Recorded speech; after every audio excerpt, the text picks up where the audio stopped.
আজ হাজির হয়েছি একদম ইউনিক একটা রেসিপি নিয়ে। প্রথমেই একটা পাত্রের মধ্যে 2 বাটি ময়দা নিয়ে নিচ্ছি। তারপর এর মধ্যে নিয়ে নেব হাফ বাটি কর্নফ্লাওয়ার। তারপর এখানে অল্প একটু নুন দিয়ে নেব। তারপর এই 3টি উপকরণকে ভালো করে হাতের সাহায্যে মিশিয়ে নেব। তারপর এটাকে হালকা গরম জল দিয়ে মেখে একটা ডো বানিয়ে নিতে হবে। এই রেসিপিটা খুবই ইউনিক, তোমরা হয়তো খেয়েছো, কিন্তু আমি এই প্রথমবারই বাড়িতে ট্রাই করছি।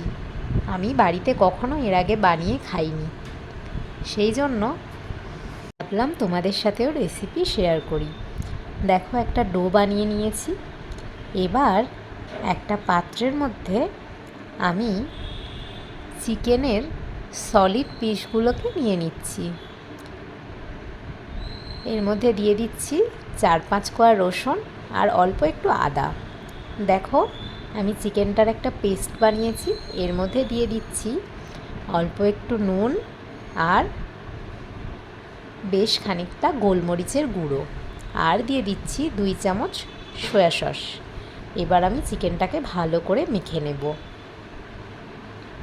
এখানে তোমরা চাইলে চিকেন কিমাও ব্যবহার করতে পারো, কিন্তু আমি এইভাবে করেছি কারণ আমার কাছে বাড়িতে সলিড পিস ছিল, আর কিমা বানানো বাড়িতে বেশ সময় সাপেক্ষ ব্যাপার। এটা খুব ইজি হলো কারণ মিক্সারে পেস্ট বানিয়ে নিয়েছি, ওই জন্য করেছি। খেতে কিন্তু এমন কোনো পার্থক্য হয়নি।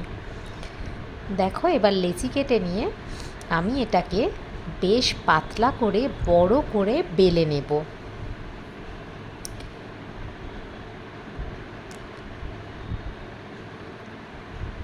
এই রেসিপিটা কিন্তু বেশ হেলদি, কোনো ভাজাভুজির ব্যাপার নেই, খুব অল্প পরিমাণ বাটার দিয়েই রান্নাটা হয়ে যায়, কোনো তেল ব্যবহার করতে লাগে না।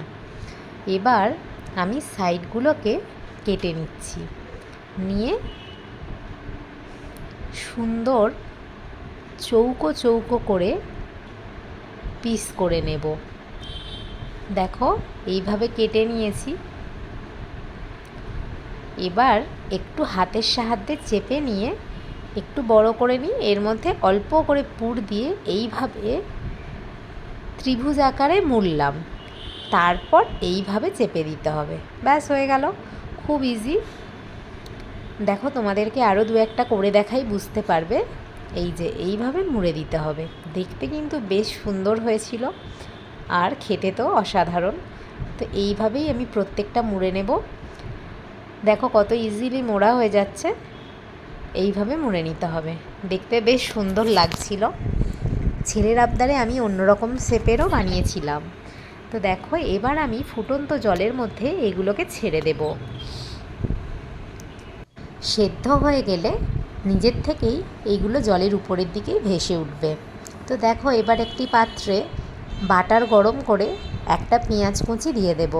তারপর পেঁয়াজটা ভালো করে ভেজে নিয়ে এর মধ্যে চিকেন স্টক দিয়ে দেব।